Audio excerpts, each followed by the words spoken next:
রহমতের চাঁদ রে।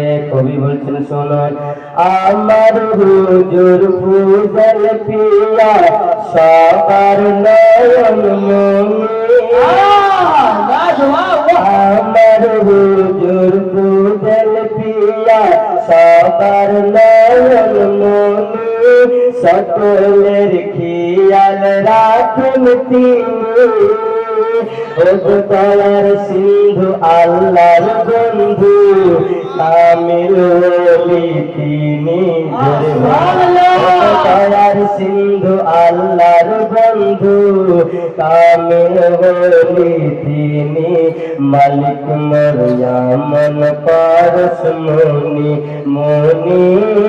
আমার পীরের ইশকে সবার হয়েছে উম্মাদ রে।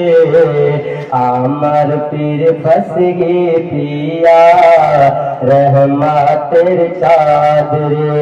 খুব সুন্দর একটি শের।